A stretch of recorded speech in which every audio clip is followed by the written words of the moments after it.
Not long ago, my girlfriend Jam got really sick with an autoimmune disease. Akala ko noon mawawala ko siya. We were in and out of the hospital, sobrang hirap ng pinagdaanan namin noon. Doon ko na-realize na we haven't done half of the things we've always dreamed of. After those rock bottom moments of our life, now that she's better, we made a promise to ourselves to live slower, enjoyin lang ang buhay, and make as many memories as we can habang kaya pa. On the road, I've been away for far too long.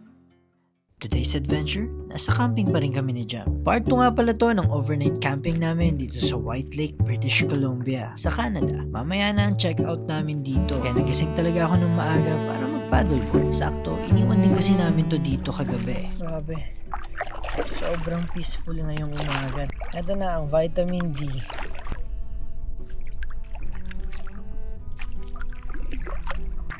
Ganito yung gusto kong umaga, yung wala kang naiisip. Yung tipong tahimik. Ngayon kasi tayong mga tao, routine na natin yung pagkagising, cellphone agad yung chinecheck. Hindi comfortable mag-camping. Eh siguro yun din yung hinahanap-hanap ko.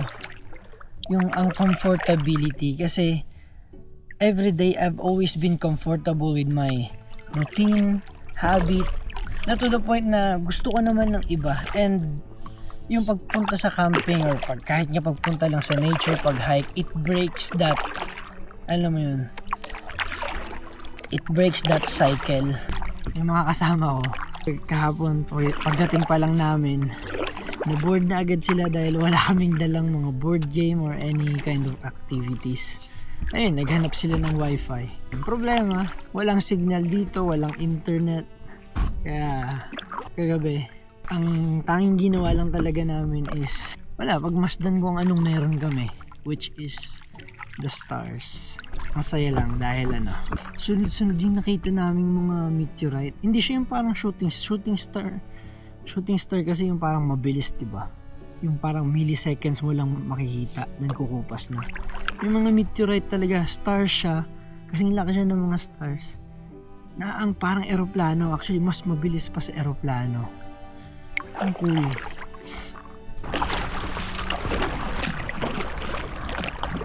And here,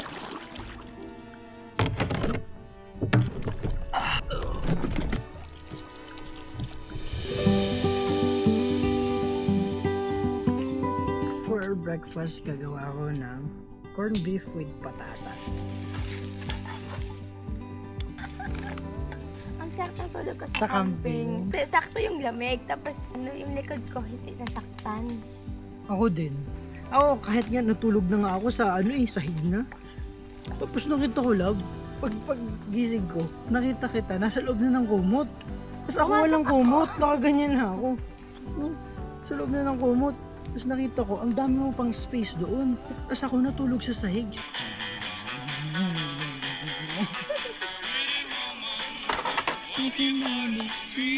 Kain tayo. Breakfast. Itlog, corned beef, and fried rice. Ano ang best breakfast mo para sa'yo? Tuwing nagka-camping. Talong. Ako pag malamig, sopas. Pag gantong hindi ka lamig, mga silog. Kantate. Kukontent din siya dun, no? Camping to ng mga content creators. Team building. Magpapack na kami at paalis na rin kami.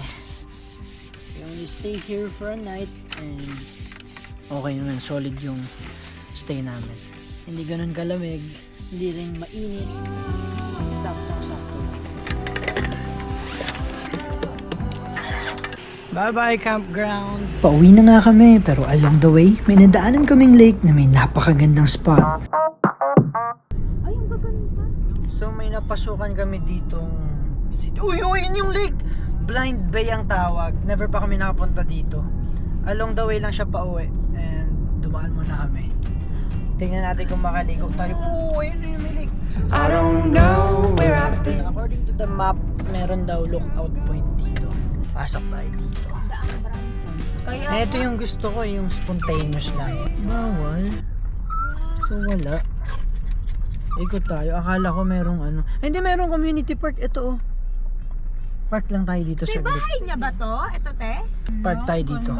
Let's go. Explore tayo.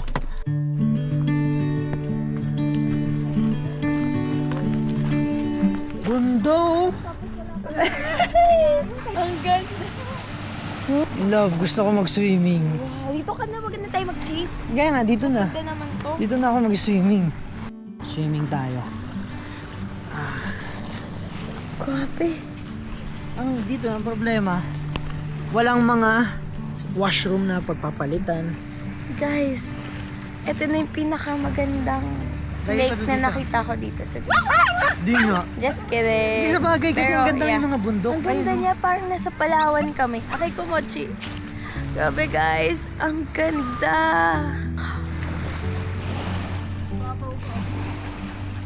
Love, ang sarap. Mas masarap dito mo dito. Really? Ang ganda. Parang kaming nasa isla. Tapos, hindi ka parang malo-lonely. Kasi ang daming mga bahay na tanaw mo lang. Ano si Jack? Ang ganda. Ito yung pinaka-best view. Ay, wow! Tingnan mo. What the heck? Napakaganda. Dito ka sa mundo ko. Ganito lang. Malamig. Sakto lang. Sa umpisa malamig. Aray. These days are running slow. Sunsets and shores far from Ang ganda. Mga view mo, may mountain, tapos may mga mansion doon. Pansin niyo si Jam. Mga tinitingnan niya. Mga bahay dito. Ako, more on nature. Dito kami nagkakasunto eh. Mukhang talaga ako eh. Mukhang pera kasi. Mukhang pera kasi talaga ako. Gusto ko yung mga gating nangangarap. I know a place where we can go and be alone.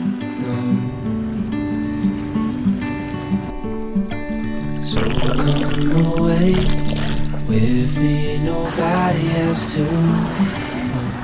Nakita yan, hindi naliligo. Takot kasi sa init yan. Pero actually, love, hindi ganun kainit ngayon. Ha? Ang lamig pa ng kamay mo. Huwag mo nga akong hinawakan. Ang lamig ng kamay. Ang lamig ng kamay mo. Ay, hindi ko naman ganyan magalit eh. Don't touch me. Isa. Ay, galit na. Galit na yan. Guys, nakita nyo yung island na yun. Nakapunta na ako dyan before. Siguro 5 years ago. Bagong lipat pa lang kami dito na ganda. Nagkakayak ako. Doon ako sa kabilang part ng lake. Kinayak ko yan papunta dyan sa island na yan. Siguro mahigit 2 hours, almost 2 hours din ako back and forth nagkayak. Alam niyo kung bakit? Kasi hindi ako kinakausap ni Ganda noon. Nag-away kami. Kaya yun yung ginawa ko. Dito lang kami nag-park by the entrance. And since walang washroom or mapagpapalitan dito, dito ka lang talaga makakapagpalit. Mag-subscribe kayo! Please!